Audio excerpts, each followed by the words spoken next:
우리 큰 박수로 격려했으면 좋겠습니다. 예. 한 번에 또 찬양을 위해서 굉장히 오랫동안 애쓰고 또 오늘은 또 우리 민배 형제 연주까지 포함돼서 참 이렇게 아름다운 찬양 듣게 돼서 참 감사하고 기쁩니다. 늘 애써주셔서 감사드리고요. 계속해서 우리 이 찬양처럼 우리 주님을 바라보는 우리 모두가 됐으면 좋겠습니다. 한 주간 잘 지내셨죠? 예. 04년생 이제 신입생들을 좀 포함해서 지난 이제 세 가족까지 포함해서 지난 한 달 사이에 청년 1, 2부에 오신 분들은 뭐 당연히 몰랐을 것 같은데, 청년 1, 2부 예배에서는 이제 지난 8월 초까지 제 기억으로는 7월 셋째 주까지 하고 한 주 좀 건너서 한 번 더 하고 8월 초까지 이제 시리즈 설교하고 성경 공부를 진행했습니다. 기억하시나요? 오래 계셨던 분들은 아실 것 같은데, 이 사도행전의 본문을 처음부터 쭉 함께 살펴봤고, 이제 전체적으로 보면은 이 사도행전 전체에서 일부 앞부분에 해당하는 부분인 이 사도행전 12장까지 살펴봤습니다. 기억하시죠? 예, 감사합니다. 그 한 학기를 좀 마무리하고 이제 새 학기를 시작하는 과정에서 잠시 이제 시리즈 설교하고 성경 공부를 좀 멈췄는데, 이제 다시 사도행전으로 돌아와서 계속 시리즈 설교와 성경 공부를 진행하려고 합니다. 아무래도 한 2달 정도 가까이 흐름이 멈춰 있었기 때문에 간략하게라도 우리가 이제 이전에 살펴봤던 내용들과 또 초점을 좀 짧게라도 정리를 하고 하는 게 그 다음 부분을 보는 게 좋을 것 같은데요. 이제 순서대로 다 뭐 정리하는 것은 별로 의미 없고 또 짧은 시간 안에 쉽지도 않겠죠. 그래서 이렇게 한번 좀 앞의 내용들을, 우리가 이미 나눴던 내용들을 좀 이제 기억을 떠올리는 입장에서 이렇게 한번 간단하게 정리를 해봤으면 좋겠습니다. 제가 그 키워드를 좀 생각을 해봤어요. 그러니까 사도행전을 아우르는 몇 가지 키워드를 한번 머릿속에 떠올려봤으면 좋겠습니다. 여러분 생각나시는 게 있나요? 이제 지난 시간 동안 우리 이게 18번째니까 17번 나눴던 그 내용, 사도행전 앞부분의 내용에서 여러분들 머릿속에 좀 떠오르는 몇 가지 단어들 한번 생각해 보면 좋겠는데요. 저는 이런 단어들을 좀 한번 중요하다고 생각을 합니다. 당연히 이 사도행전에서 가장 중요한 것은 성령이죠. 사도행전이 별명이 있습니다. 성령행전이라는 그런 별명으로도 부를 만큼 이 사도행전의 초점은 어디에 있다? 성령에 있습니다. 특별히 이제 사도행전의 첫 장면을 한번 떠올려 보시면 1장이죠. 첫 장면을 한번 떠올려 보시면 좋겠는데, 이 오순절 성령 강림 사건, 즉 그 부활하신 예수님이 승천 하늘로 올라가시면서 약속하신 성령이 실제로 그 약속대로 제자들에게 임하는 장면이 이 사도행전의 첫 장면이었고, 이렇게 사도행전의 긴 이야기가 시작되었습니다. 또 다른 중요한 키워드가 있죠. 저는 이게 그것을 교회의 공동체라고 생각합니다. 사도행전의 중요한 두 번째 키워드, 성령을 경험한 사람들이 이제 함께 모입니다.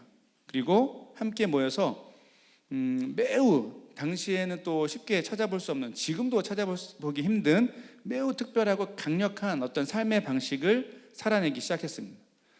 심지어 자신이 갖고 있는 재산이라고 하죠, 소유물들을 공유, 즉 함께 사용하면서 나눠주고 또 함께 사용하면서 이 고아와 과부를 온전하게 책임지는, 말 그대로 우리가 자주 쓰는 단어인 공동체, 이것을 실제적으로 살아냈던 그런 인상 깊은 그 초대교회의 모습이 실제로 사도행전의 첫 장면이었습니다. 2장부터 시작됐죠. 자, 그리고 또 생각나는 핵심적인 키워드가 있는데요. 그것은 복음입니다. 이것은 사도행전에서는 이 복음이란 단어보다는 하나님 말씀으로 좀 이렇게 자주 표현됩니다. 하나님 말씀이 흥왕하였더라 이렇게 표현이 되는데, 여기서 말하는 복음은 이제 예수 그리스도의 부활을 통해서 완전하게 증명된 이 성경 전체의 내용이 여기서 말하는 복음, 기쁜 소식이죠. 구체적으로 이런 거예요. 첫 번째, 구약에서 계속해서 메시아에 대한 예언이 있었는데, 그 메시아가 이 땅에 오신 예수 그리스도다. 이게 이제 그 사도행전 첫 번에 이제 사도들이 설교했던 내용의 핵심이죠. 자, 그런데 두 번째는 그 사실만 아는 것으로 끝이지 않고 이 예수 그리스도를 주님으로 받아들이면 참된 생명을, 회복을 경험한다. 이 메시지가 바로 복음입니다. 자, 마지막으로 오늘부터 살펴볼 내용하고도 좀 연결이 되는데, 마지막 중요한 키워드는 흩어짐입니다. 흩어지다, 멀리 퍼지다. 이제 특별하고 강력한 말 그대로 공동체로 모인 이 그리스도인들이 어느 정도 시간이 지나서 결국에는 잘 모이다가 흩어지게 됩니다. 왜 흩어졌죠? 흩어지게 된 이유가 뭐였는지 기억하시죠? 바로 핍박 때문이었죠. 마치 이제 모여 있는 한 곳에 뭐 망치로 꽉 내려치듯이 예상하지 못했던 핍박, 어려움이 그 예루살렘 교회에 내려지면서 그때 이 사람들이 흩어지게 됐습니다. 유대인들이 복음의 내용을 싫었기 때문에 그 복음을 선포하던 그리스도인들을 대놓고 테러하고 뭐 핍박하기 시작했습니다. 그래서 예루살렘으로 중심으로 하던 교회 공동체가 여기저기 사방으로 흩어지게 된 것이죠. 자, 그런데 이렇게 교회 공동체가 아무 잘못 없이 그 사회에 특별히 해를 끼친 것이 없는데 이렇게 억울하게 핍박을 당했던 것은 실제로 겉으로 보면 실패처럼 보였습니다. 이 초대교회 공동체가 실패한, 이제 생명력을 잃을 수밖에 없다라는 생각할 그러한 상황이었죠. 자, 그런데 사도행전의 흐름 속에서 우리가 발견했던 건 뭡니까? 이렇게 흩어진 사람들, 마치 실패하고 도망치는 것처럼 보였던 그 사람들을 통해서 이 예루살렘 안에만 머물러 있었던 그 복음이 더 넓은 곳을 향하게 되었다는 것이죠. 이걸 우리가 찾아봤습니다. 이것이야말로 바로 결과적으로 하나님이 계획하신 특별한 방법이었다라는 것을 우리가 사도행전의 앞부분의 내용에서 함께 정리했던 것이죠. 이 키워드들을 순서대로 종합하면 이 우리가 앞서 사도행전 1부에 해당하는 내용을 살펴봤던 내용들을 이렇게 한번 요약해 볼 수 있습니다. 사도행전의 앞부분 12장까지의 내용은 한번 이렇게 정리해 볼게요. 첫 번째, 예수 그리스도의 약속하신 성령을 통해 교회 공동체가 세워지고, 두 번째, 그 교회 공동체를 통해서 이 땅 가운데 복음이 영광스럽게 탁월하게 선포되고, 그리고 세 번째, 그 복음이 더 먼 곳으로 나아가기 시작하는 과정을 기록하고 있다라고 한번 요약해 볼 수 있습니다. 뭐 12장까지의 내용을 정말 한 줄로 요약을 했는데 충분히 이해되시죠? 우리가 이미 살펴봤던 내용이니까요. 자, 그럼 이제 본격적으로 이제 사도행전의 2부에 해당하는 내용을 이제 살펴보려고 합니다. 사도행전 13장부터 우리가 살펴볼 내용은 이렇게 한마디로 요약할 수 있는데 이것입니다. 이방인들을 향한, 이방 세계를 향해 나아가는 복음이라고 요약할 수 있습니다. 자, 구체적으로 앞으로 우리는 사도 바울을 중심으로, 사도 바울이 중심이 되어 있는 그가 하는 3번의 선교 여행, 우리가 뭐 전도 여행이라고 해도 되고 선교 여행이라고 해도 되고 뭐 교회 개척 여행이라고 해도 되는데요. 어쨌든 이 3번의 선교 여행을 살펴볼 거예요. 자, 그리고 이 3번의 선교 여행이 끝나면 사도 바울은 다시 이제 당시에 세계로 모든 곳을 향하는 모든 길의 중심에 있었던 곳 어디죠? 로마로 향하게 됩니다. 이게 사도행전의 마지막 장면인데요. 결국에는 이제 4번의 여행을 하게 되는데 이 사도 바울을 중심으로 하는 이 4번의 여행들을 살펴보면서 우리는 이제 복음을 실제로 그 온 세상 가운데 펼치시는 그 특별하고 신비한 그 하나님의 손길에 대해서 함께 정리하고 그 하나님의 계획의 의미를 하나하나 정리해 보려고 합니다. 기대되시죠? 예. 기대되시죠? 예. 감사합니다. 예. 자, 그럼 이 긴 여행은 어디서 시작될까요? 바로 오늘 우리가 읽은 사도행전 13장의 본문에서 출발합니다. 이 출발 장소는 어디입니까? 오늘 본문의 장소, 사도행전 후반부에 나오는 이방 지역 선교를, 이방 세계의 선교를 위한 그 여행은 바로 본문 1절에 나오는 안디옥 교회에서 시작됩니다. 그 안디옥 교회에 대한 내용을 우리가 나눴어요, 사실은. 근데 좀 자세하게 안디옥 교회를 더 자세하게 살펴보진 않았고, 그때 제 기억으로는 그리스도인이라고 부름받았던 그때의 상황을 설명하면서 잠깐 다루긴 했는데, 어쨌든 이 안디옥 교회에 대한 내용을 우리가 잠시 살짝 스쳐가듯이 보긴 했습니다. 그 기억을 되살리기 위해서 사도행전 11장 19절에서 23절을 한번 읽어볼게요. 사도행전 11장 19절에서 23절입니다. 함께 읽을게요. 시작. 그때에 스데반의 일로 일어난 환란으로 말미암아 흩어진 자들이 베니게와 구브로와 안디옥까지 이르러 유대인에게만 말씀을 전하는데 그 중에 구브로와 구레네 몇 사람이 안디옥에 이르러 헬라인에게도 말하여 주 예수를 전파하니 주의 손이 그들과 함께 하심에 수많은 사람들이 믿고 주께 돌아오더라. 예루살렘 교회가 이 사람들의 소문을 듣고 바나바를 안디옥까지 보내니 그가 이르러 하나님의 은혜를 보고 기뻐하여 모든 사람에게 굳건한 마음으로 주와 함께 머물러 있으라 권하니. 이 방금 읽은 이 부분은, 이 11장의 내용은 안디옥 교회가 세워졌을 때의 상황을 기록하고 있습니다. 안디옥이란 도시는 이 예루살렘으로 기준으로 하면 예루살렘에서 북쪽으로 한 800km 정도 떨어진 도시입니다. 그 성경에 따르면 이제 그 지도를 보시면 나중에 좀 기회 되시면 보시면 좋겠는데, 이 바다고 여기 예루살렘이 여기 있으면 북쪽으로 쭉 올라가면 이 안디옥 도시가 800km 거리에 있다는 것이죠. 그 성경에 따르면 예루살렘에서 시작된, 방금 읽은 본문에서 예루살렘에서 시작된 스데반의 일로 시작된 이 핍박 때문에 그리스도인들이 말 그대로 사방으로 흩어지게 됩니다. 뭐 구브로, 뭐 이렇게 베니게, 이런 얘기 나오죠. 자, 그런데 이렇게 흩어진 사람들 중에서 어떤 사람들은 쭉 북쪽으로 올라가서 안디옥까지 가게 된 거예요. 그 한 가지 흥미로운 것은 이 안디옥에서 이 흩어진 사람들 중에서 어떤 사람들이, 심지어는 성경에 이름도 나오지 않는 이렇게 안 좋은 어감으로는 도망자, 이제 그리스도인, 도망하던 그리스도인, 그리고 안디옥에 정착한 흩어진 그리스도인들이, 어떤 이들이, 이름도 나오지 않습니다. 그들이 그곳에서 헬라인에게도 복음을 전했다고 성경은 기록합니다. 자, 이 복음 전도의 열매가 실제로 이 안디옥 지역에 교회를 세우게 했습니다.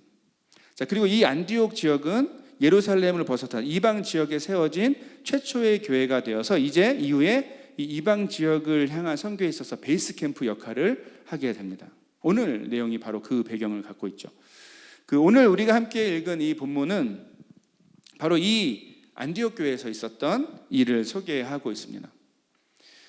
오늘 본문을 읽으셨으니까 이제 금방 눈치채실 수 있을 텐데, 이렇게 굉장히 특별한 의미가 있었던, 그래도 선교적으로 하나님의 관점에서 굉장히 중요했던 이 안디옥 교회 안에서 어떤 한 가지 프로젝트가 있었던 것을 알 수 있습니다. 그 프로젝트는 이 안디옥 교회가 바나바와 사울, 우리에게 익숙한 이름으로는 사도 바울이죠. 바울, 이 두 사람을 어딘가로 보내기로 했다는 것입니다. 우리가 앞으로 이제 몇 주 동안 계속 자세하게 살펴볼 내용들은 이렇게 안디옥 교회에서 보냄을 받은 바나바와 사도 바울의 이야기가 될 텐데, 이것을 흔히 뭐라고 얘기하죠? 사도 바울의 제1차 선교 여행이라고 부릅니다. 그게 이제 13장과 14장까지의 내용이죠. 자, 그런데 문제는 이렇게 중요해 보이는 어떤 프로젝트를 소개하고 있는 오늘 본문의 내용이 어떤 점에서 뭔가 허술하게 느껴진다는 것입니다. 여러분, 우리가 일주일 여행만 하더라도 참 준비할 것이 많습니다. 그런데 교회가, 말 그대로 어떤 단체가, 사람들의 모임이 어떤 두 사람에게 대표성을 띠고 그 사람을 어딘가로 보냅니다. 자, 그런데 그렇게 보내면서 오늘 본문에는 세심하게 뭔가를 준비하는 장면이 별로 보이지 않습니다. 오히려 즉흥적인, 갑작스러운 어떤 프로젝트처럼 느껴질 만큼 일이 예상치 못하게 빠르게 진행되는 느낌을 받습니다. 크게 보면 두 가지 면에서 그런데요.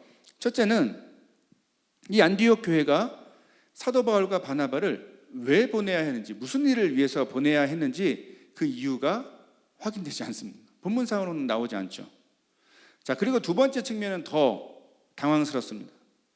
안디옥 교회가 이 두 사람을 보내긴 하는데, 문제는 최소한 우리가 오늘 읽은 본문에서는 어디로 가라고, 어디로 가야 할지 정해지지 않고 그냥 보냈다는 겁니다. 본문 2절과 3절 다시 한번 읽어볼까요? 2절하고 3절입니다. 시작.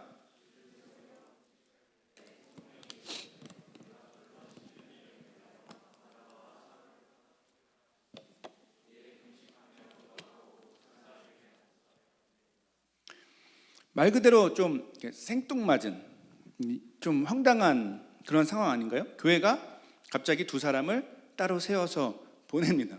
근데 그렇게 보내는 이유도 잘 모르겠고 가야 할 장소도 잘 모릅니다. 그리고 그들을 보냅니다. 저는 이제 개인적으로 좀 뭔가 일을 할 때는 좀 이렇게 자세하게 계획을 하려고 하는 기질이에요. 그래서 이제 저 같은 사람은 이렇게 좀 일이 좀 갑작스럽게 진행되는 일을 마주하면 좀 이렇게 좀 힘들어하는 편입니다. 그리고 이렇게 뭐 갑작스러운 일은 안 하는 그런 성격이기도 하고요. 물론 하나님의 일이 제 기질에 맞춰야 될 이유가 없기 때문에 제가 뭐 불만을 표현할 건 아니지만 오늘 본문의 상황 자체는 저 같은 사람에게는 굉장히 불편하게 느껴지는 상황입니다. 자, 그리고 개인적인 기질을 떠나서도 그렇죠. 사실은 여러 사람이 모인 어떤 단체가 어떤 특별한 일을 시작할 때는 당연히 요구되는 게 있습니다. 뭐죠? 탁월한 기획력이 중요합니다. 즉 일의 성공과 실패를 미리 잘 계산해서 효율성 그리고 결과물을 최대로 끌어올릴 수 있는 그런 계획을 하는 능력을 기획력이라고 하죠. 이런 기획력이 있는 단체나 회사가 어떤 프로젝트를 크게 성공시킬 수 있을 것입니다.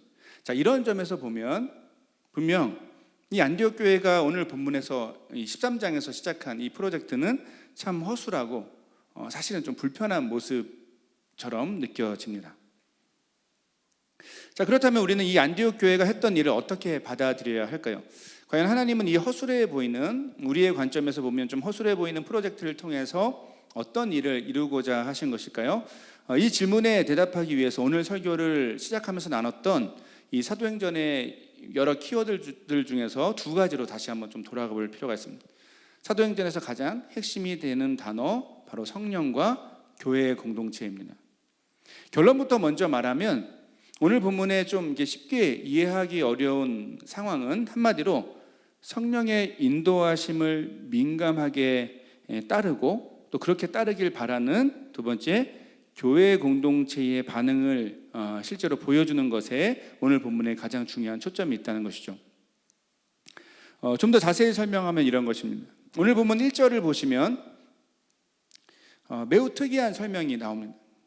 바로 안디옥 교회 안에서 리더십을 발휘했던 리더들에 대한, 지도자들에 대한 소개인데요. 1절을 다시 한번 보겠습니다. 1절이요, 시작. 아직요? 1절 시작.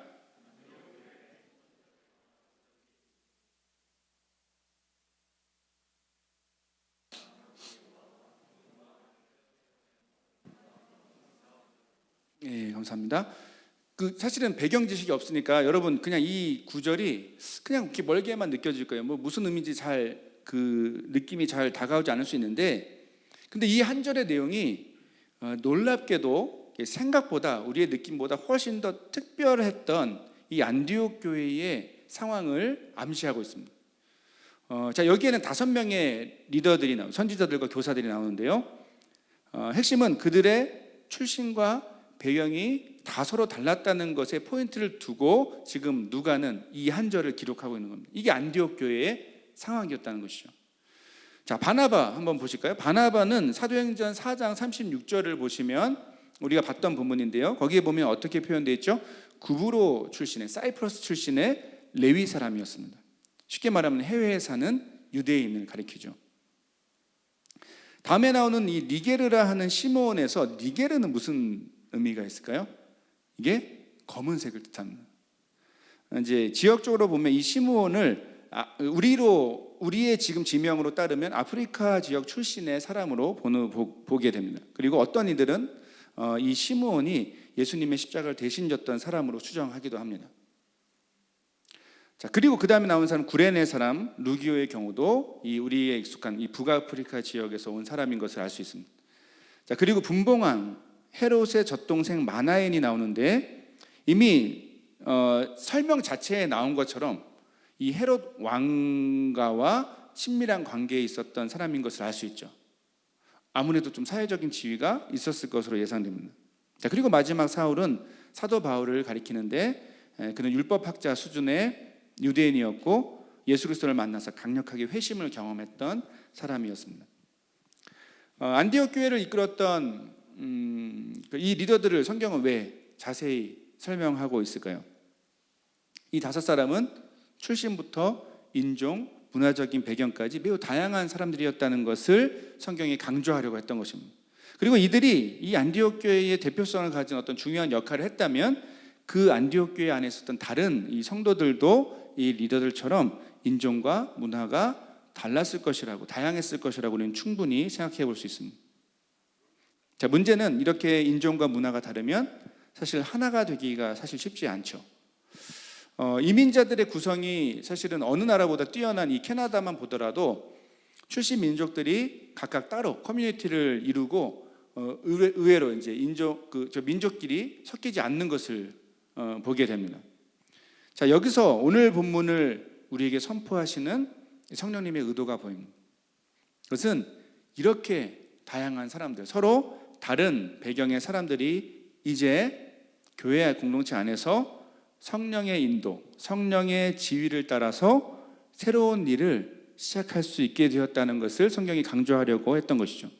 자, 그리고 이들이 실제로 진짜로 하나만 된다면 아마 이들이 서로 다르다는 사실, 이것이 오히려 복음이 다른 문화권으로, 다양한 문화권으로 멀리 퍼지는 일에는 훨씬 더 장점이 될 수 있었을 것입니다.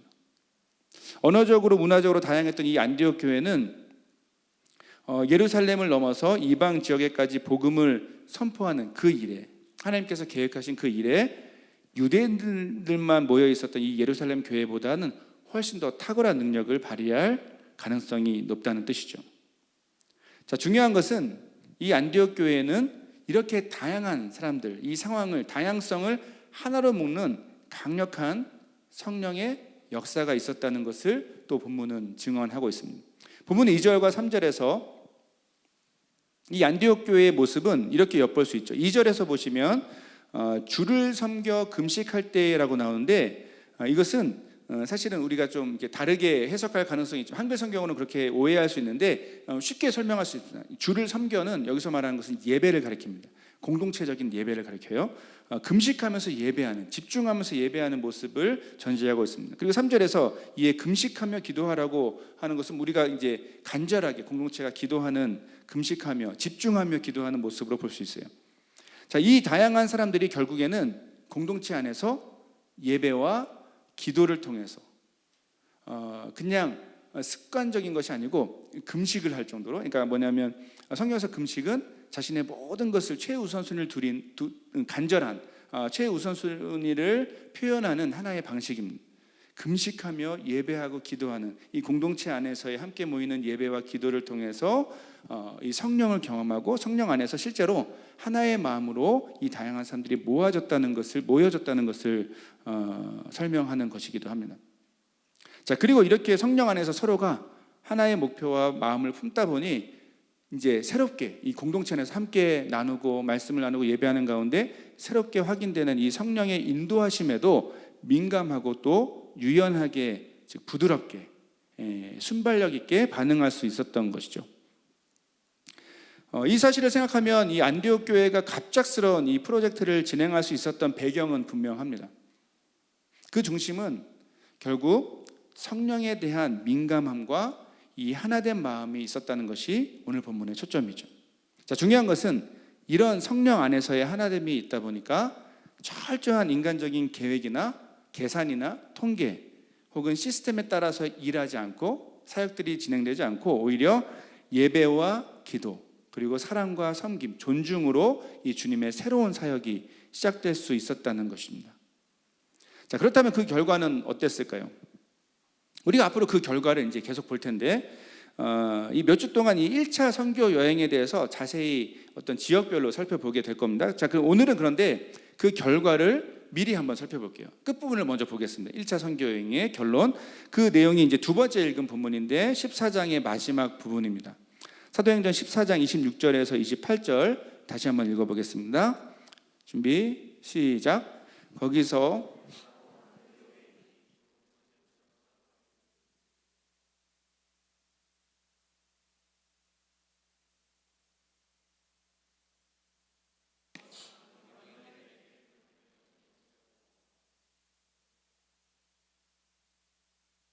여러분 방금 읽은 이 26절에서 28절의 본문은 조금 전에 봤던 13장에서 시작된 출발한 이 1차 선교 여행을 쭉 마치고 이제 다시 보냈던 곳으로 안디옥으로 돌아온 이 사도 바울과 바나바의 모습을 우리에게 소개합니다.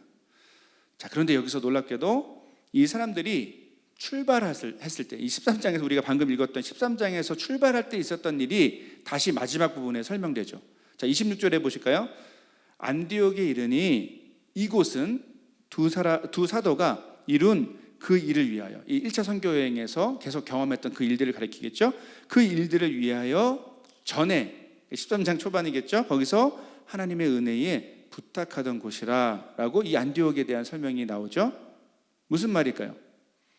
바나바와 바울을 이 안디옥 교회가 보내면서 안디옥 교회는 이들을 그냥 즉흥적으로만 보냈던 것이 아니라 첫 번째, 성령의 강력한 인도하심에 대한 한 마음 가운데 순종하는 것을 통해서 순종하면서, 두 번째, 이 하나님의 은혜를 구하면서, 잘을 모르지만 하나님께서 이루실 일들에 대한 그 은혜를 구하면서 이들을 보냈다라는 것을 다시 한번 확인시켜 줍니다. 자, 그리고 이 1차 선교 여행의 결과는 어땠습니까? 27절 볼까요? 27절에서 하나님이 함께 행하신 모든 일과, 자, 중요합니다. 그 다음에 이방인들에게 믿음의 문을 여신 것을 보고하고, 결국 파송받은 이 두 사람과 안디옥 교회 성도들은 사실은 출발할 때만 하더라도, 보낼 때만 하더라도 하나님이 어떤 일을 이루실지를 잘 몰랐던 것이 분명합니다. 자, 그런데 순간순간에 성령의 인도하심을 경험하고, 그리고 온 교회에 계속 지속적인 간절한 기도를 통해서 결국에는 그들 가운데 일하시고 함께 하셔서 자신들을 통해서 결국 하나님이 이루고자 하셨던 일이 무엇이었는지를 이 마지막 장면에서 그들은 깨닫게 된 것이죠. 뭡니까? 바로 이방인들에게 믿음의 문을 여신 것이 하나님의 계획이었음을 결국에는 확인하게 된 것입니다. 선교여행을 시작할 때도 몰랐고 그 중간에도 잘 몰랐을 수도 있습니다. 하지만 결과를 보니 자신들을 통해서 일하신, 그 뜻을 이루신 주님을 확인하게 된 것입니다. 그렇죠. 이들은 분명 불분명하고 또 갑작스러운 성령의 인도하심을 받았습니다. 하지만 이미 그 다양한 사람들이 성령 안에서 하나가 되어 있었기 때문에 그들은 얼마든지 불확실해도 공동체적으로 함께 믿음의 모험을 해볼 수 있었습니다. 확신이 강했기 때문에. 그리고 그 믿음의 모험의 결과를 이 공동체와 함께 나누는 것을 통해서 결국에는 시작점에서 그 불분명했던 하나님의 뜻을 분명하게 알게 된 것이 바로 이 1차 선교 여행의 전체적인 흐름이었던 것을 우리는 정리할 수 있게 되죠. 확인하게 되죠. 여러분, 이제 그렇습니다. 이제는 우리가 별로 진지하게 생각하지 않는 모습이 있지만 교회의 공동체와 그리스도인 개개인의 각각의 삶에서 반드시 그리고 강력하게 체험해야 할 신앙적인 경험이 있습니다. 그것이 바로 성령의 인도하심입니다. 성령의 인도하심이 무엇일까요? 이렇게 한번 제가 설명해 볼 수 있을 것 같아요. 자, 성령의 인도하심은 한 4가지 포인트로 나눠봤습니다. 첫 번째, 성령께서 그분의 온전하신 뜻과 계획에 따라, 두 번째, 우리 각 사람 한 사람과 우리 교회 공동체 가운데 확신을 주셔서, 믿음을 주셔서, 담대함을 주셔서, 세 번째, 그분이 원하시는 길로, 그리고 네 번째, 그분이 원하시는 일을 하도록 이끄시는 것, 이것을 저는 성령의 인도하심이라고 믿습니다. 다시 한번 정리해 볼까요? 성령께서 그분의 온전하신 뜻과 계획에 따라, 두 번째, 우리 한 사람과 우리 교회 공동체 가운데 확신과 믿음과 담대함을 주셔서, 세 번째, 그분이 원하시는 길로, 네 번째, 그분이 원하시는 일을 하도록 이끄시는 것. 자, 그런데 흥미로운 것은 이 성령의 인도하심은 항상 2가지 축을 중심으로 신비롭고 역동적으로 경험되어야 합니다. 2가지 축이 중요합니다. 자, 2가지 축 가운데 한 가지는 이런 거예요. 우리 안에, 우리 개인과 우리 공동체 안에 분명하게 주시는 확신입니다. 성령님은 말씀과 기도 가운데, 그리고 다양한 상황들과 또 사람들을 통해서 순간순간 우리에게 말씀하시는, 아멘. 이 말씀을 깨닫게 되는 조건은 있습니다. 그것은 당연히 평소 성령님과 얼마나 친밀한 교제를 하고 있는가, 얼마나 친밀한 관계인가, 얼마나 성령 안에 공동체가 하나 되어 있는가에 달려있죠. 흔히 사용하는 표현으로는 영적으로 민감한 사람 혹은 영적으로 민감한 공동체가 바로 이 성령의 순간순간의 인도하심과 말씀하시는 것에 그것을 잘 분별하고 깨달을 수 있는 가능성이 높아지는 것이죠. 자, 그런데 이 한 가지 축만 있으면 성령의 인도하심은 때로는 왜곡될 수 있습니다. 실제로 이 성령의 인도하심을 받았다라고 말하는 사람들이 굉장히 많죠. 난 성령님의 강력한 인도하심을 받았어 라고 말하는데, 그 말을 듣는 옆에 주변 사람들은 가끔은 고개를 갸우뚱거릴 수밖에 없는, 정말 주님이 그러실까라는 질문을 하게 될 만한 그런 확신을 우리가 들을 때도 있습니다. 혼자만의 확신을 성령의 확신으로 얘기하는 경우도 있죠. 자, 이런 이유에서 이 성령의 인도하심에 대한 중요한 또 다른 축 한 가지가 있습니다. 두 번째 축이 있는데요, 그것이 바로 시간의 테스트를 지나는 것입니다. 시간의 테스트를 지나는 것. 시간의 테스트를 지난다는 것은 이렇게 한번 설명해 볼게요. 어느 정도 시간이 지나서 내가 이전에 말씀과 기도 가운데 너무 확신했던, 믿음을 고백했던, 담대했던 그 일이 실제로 어떤 결과를 맺게 되었는지를 확인하는 것을 가리킵니다. 그리고 그 결과를 잘 분별하고 나에게, 그리고 공동체에게 이전에 주셨던 확신이 진짜였는지, 그게 진짜였구나라는 이것을 다시 한번 분별하고 다시 한번 확신하게 되는 과정을 가리킵니다. 이해되시죠? 이 두 가지 축이 올바르게 작용될 때, 그때 우리는 강력한 성령의 인도하심 가운데 살아갈 수 있게 되는 것입니다. 두 가지 축이 모두 중요합니다. 성령께서 우리의 삶을 탁월하게 인도하심을 믿고 우리에게 말씀하시는 것을 믿고 순간순간 나에게, 그리고 우리 교회 공동체에게 말씀하시는 그 내용을 말씀 가운데 분별하고 순종할 수 있어야 되는 것입니다. 이게 정말 주님의 뜻인지, 말씀의 기준에 따라서 정말 우리가 올바르게 걸어야 될 길인지를 잘 확인하는 과정, 그리고 순종하는 과정이 필요합니다. 자, 또 동시에 오랜 시간을 거치면서 나와 공동체를 특별하게 인도하시는 그 삶의 다양한 순간들을, 그 수많은 순간들을 인내하면서 지나는 과정도 반드시 있어야 됩니다. 자, 그리고 그러한 오랜 시간을 지나고 나서 비로소 더욱 온전한 믿음과 확신으로 이렇게 고백하는 순간이죠. 성령께서 나와 공동체를 이렇게 인도하셨구나. 그때 주신 확신의 열매가 이것이구나. 그때 주신 확신을 따라서 순종한 내 믿음의 결과가 이것이구나. 그때 주신 확신을 외면하고 살았던 내 삶의 실패와 절망이 이것이구나라고 고백하는 그러한 순간을 경험하게 되는 것입니다. 두 가지 축이 모두 중요합니다. 여러분, 안타까운 것은 이런 성령의 역동적인 인도하심에 대해서 이제는 많은 사람들이 별로 기대감이 없는 것을 보게 됩니다. 별로 기대하지 않습니다. 자, 그런데 성령의 인도하심에 대한 이 올바른 기대감, 우리 안에 기대감이 없을 때 우리의 삶이 어떻게 될까요? 이렇게 한번 설명할 수 있는데요, 이런 성령의 인도하심에 대한 기대감이 없는 사람들은 자연스럽게 우리가 갖고 있는, 내가 쥐고 있는, 붙들고 있는 그런 것들, 재물이든 명예든 어떤 권력이든 이런 것들과 효율적인 시스템, 그리고 확률과 통계에 의존하는 삶을 살게 됩니다. 아니면 그 정반대로 자신이 원하는 것, 내가 이루고자 하는 것, 내가 갖고 싶은 것을 주님의 뜻이라고 막 주장하면서 때로는 주님의 뜻을 모욕하는 삶을 살 수도 있습니다.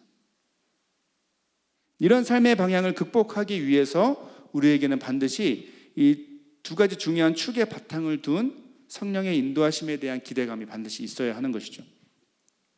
사랑하는 여러분, 우리 안에 계신 성령은 우리 각자의 삶과 우리 공동체가 하는 사역 가운데 우리가 생각하는 것보다 훨씬 특별한 관심을 갖고 계십니다. 그리고 우리를 주목해서 바라보고 계십니다. 그리고 끊임없이 우리에게 다양한 방식으로 말씀과 기도 가운데 또 여러 상황과 사람들을 통해서 계속해서 시끄럽게 말씀하시는 우리의 동역자가 되십니다. 자, 문제는 이 성령의 인도하심에 대해 우리가 얼마나 마음을 열고 기대감을 품고 그분과 동행하는가이죠. 이런 점에서 오늘 본문의 안디옥 교회와 그리고 사도 바울과 바나바는 우리가 오랫동안 잊고 있었던, 별로 관심이 없었던 이 성령 중심의 특별한 삶을 다시 한번 바라보도록 초대합니다. 그리고 다시 한번 우리가 모르고 있었던, 아니면 잊고 있었던 이 강력한 성령의 인도하심에 대해서 우리가 사모하고 다시 한번 우리 삶을 드리라고 요청하고 계십니다.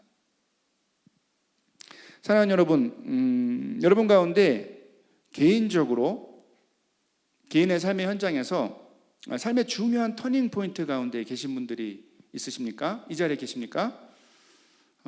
그런 분들이 계시면 이렇게 좀 권면하고 싶어요. 그냥 일반적인 사회의 기준을 따라서 계산만 하고 또 주변 사람들의 목소리에만 귀 기울이는 그러한 삶을 살아가지 않으시기를 부탁드립니다. 그게 그리스도인의 삶입니다. 거기에 매여 있지 않는 삶이 그리스도인의 특별한 삶이죠. 물론 이 얘기는 아무것도 하지 말고 말씀 보고 기도만 하라는 얘기가 절대 아닙니다.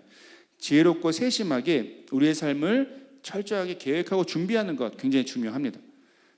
자, 그런데 동시에 우리 안에는 유연함, 부드러움이 있어야 됩니다. 항상 우리의 생각과 방향을 구체적으로 인도하시는 그 성령 안에서의 확신을 우리 스스로 말씀과 기도 가운데서 발견하고 찾으셔야 됩니다. 그래서 붙드셔야 됩니다.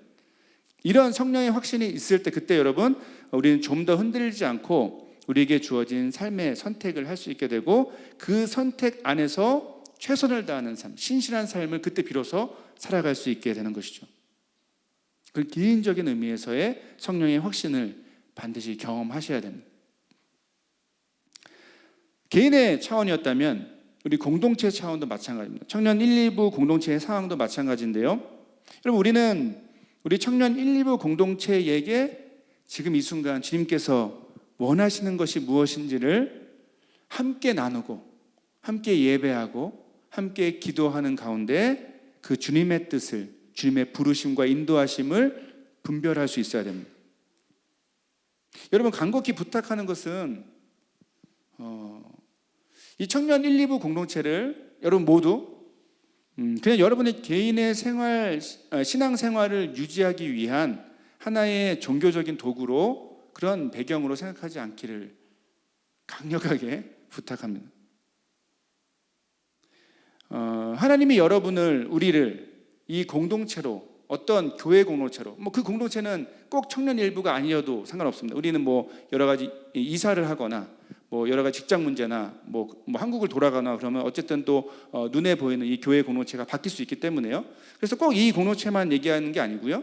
전반적인 우리 삶에 해당되는 내용입니다. 하나님이 여러분을 교회 공동체로 부르셨을 때는 이 공동체 안에서 저와 여러분이 함께 힘을 써서 주님께 순종해야 할 주님의 부르심, 주님의 사명, 주님의 일이 있다는 것을 반드시 전제합니다. 이게 성경의 내용이고 성경의 변함없는 전제이죠. 자, 그래서 우리는 뭘 해야 됩니까? 그래서 우리는 함께 이야기하고 나누고 기도해야 하는 것이죠. 함께 예배하는 가운데 하나의 말씀을 같이 듣고 이 시대 가운데 또 우리 공동체에게 주님께서 지금 맡기신 사명과 그 부르심, 우리가 지금 감당해야 될, 순종해야 될 사역이 무엇인지를 함께 확인하고 확신하는 그 일이 있어야 하는 것이죠. 여러분 그게 바로 교회 공동체의 변치 않는 존재의 이유입니다. 여러분 제발 공동체를 그런 시각으로 바라보셔야 됩니다. 여기서 나의 유익을, 나의 신앙적인 어떤 종교적인 어떤 만족을 경험하고 그렇게 누리는 어떤 하나의 서비스로 생각하시면 절대 안 됩니다. 하나님은 이 공동체로, 교회 공동체로 여러분을 부르셨을 때 하나님이 특별한 뜻과 계획이 있으신 거죠. 바라기는 여러분 지금부터 여러분 곁에 있는 동역자와 또 셀과 팀 안에서 또 예배 안에서 그 주님의 뜻을 묻고 나누고 함께 기도하는 일이 회복되기를 소원합니다. 그렇게 함께 예배하고 기도하고 오늘 본문처럼 함께 예배하고 기도하고 이 성령님의 인도하심을 갈망하는 가운데, 그것을 느끼는 가운데 우리는 지금 이 순간 우리를 통해 일하시는, 우리 교회 청년 1, 2부 공동체를 통해서 일하시는 그 성령의 능력을 비로소 생생하게 체험할 수 있게 되는 것이죠. 말씀을 맺겠습니다. 사랑하는 여러분, 성령님은 우리 각각 한 사람 한 사람, 저와 여러분 한 사람 한 사람 개인과 우리가 함께 모인 교회 공동체를 놀랍고 신비롭고 예상하지 못한 방법으로 인도하시는 살아계신 하나님이십니다. 그리고 그 성령님의 인도하심을 따라서 믿음으로 우리가 순종할 때 그때 성령의 역사가 시작되고 우리 개인의 삶과 교회 공동체의 사역 가운데 열매 맺게 되는 것이죠. 이 시간 그 성령의 인도하심을 다시 한번 더욱 사모하고 기대하고 우리 삶의 현장 가운데 새로운 챕터가 열리는 그런 일이 있기를 간절히 기대하고 소원합니다. 함께 찬양하고 기도하겠습니다. 오늘 마지막